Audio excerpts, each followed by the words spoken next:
Apa hukum membaca surah Yasin 3 kali dan sholat nisfu Sya'ban? Lalu apa keistimewaan malam nisfu Sya'ban dan tuntunan apa yang disunnahkan? Ini banyak muslimin memang yang menyalahgunakan ya, dalil-dalil. Jadi mereka tidak memilah mana dalil yang sahih dan mana dalil yang lemah, apalagi hadis-hadis yang palsu. Hadis yang menjelaskan tentang masalah adanya sholat di nisfu Sya'ban, sholat secara khusus namanya sholat nisfu Sya'ban itu tidak ada. Hadis yang palsu, maudhu itu. Yang ada memang adalah fadilah mengerjakan sholat malam di nisfu Sya'ban, sholat tahajudnya. Sholat tahajud seperti biasa, tapi khusus malam nisfu Sya'ban punya fadilah. Karena disebutkan dalam sebuah riwayat yang sahih bahwasanya Aisyah radhiyallahu anha pernah mendapatkan giliran nginapnya Nabi SAW di rumahnya. Terbangun tengah malam, dia melihat Nabi SAW tidak ada di sebelahnya. Maka Aisyah radhiyallahu anha terbawa rasa cemburu. Dia memakai bajunya kemudian mengelilingi rumah-rumah Nabi yang lain. Ya, istri Nabi yang lain takut Nabi ada di sana gitu. Diketukin satu-satu ternyata nggak ada. Lalu Aisyah tergopoh-gopoh pergi ke masjid mendapatkan Nabi SAW sedang sholat. Begitu Nabi SAW lihat Aisyah lagi ngos-ngosan jalan gitu kan, kena buru-buru. Kata Nabi SAW, wahai Aisyah, kau cemburu lagi? Ini adalah malam nisfu Sya'ban. Artinya saya sholat malam ini karena ini adalah nisfu Sya'ban. Ini hadis yang sahih, gitu kan? Dan memang dianjurkan oleh para ulama, mereka mendirikan sholat malam di malam nisfu Sya'ban itu sholat tahajudnya. Tidak ada malam khusus, tidak ada sholat khusus namanya malam nisfu Sya'ban. Di siang harinya dianjurkan seseorang berpuasa. Karena Nabi SAW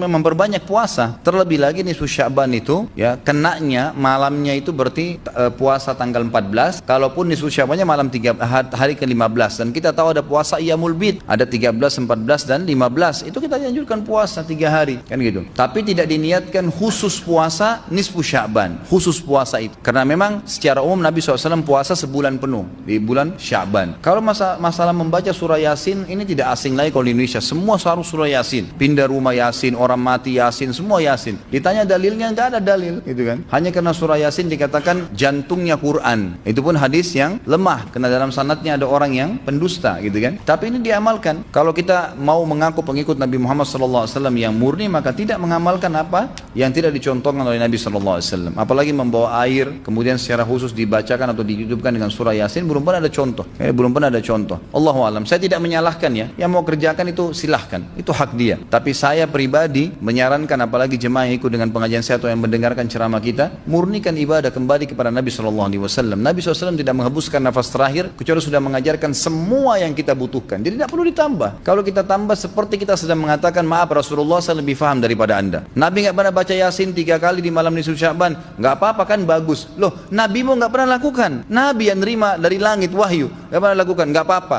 Berarti sama saja anda bilang, maaf Rasulullah, saya lebih ngerti. Ini keliru, nggak boleh. Jangan tambah-tambah agama, biarkan dalam keadaan murni. Sedangkan murni saya sudah banyak sekali yang kita bengkalaikan, apalagi kalau ditambah-tambah gitu.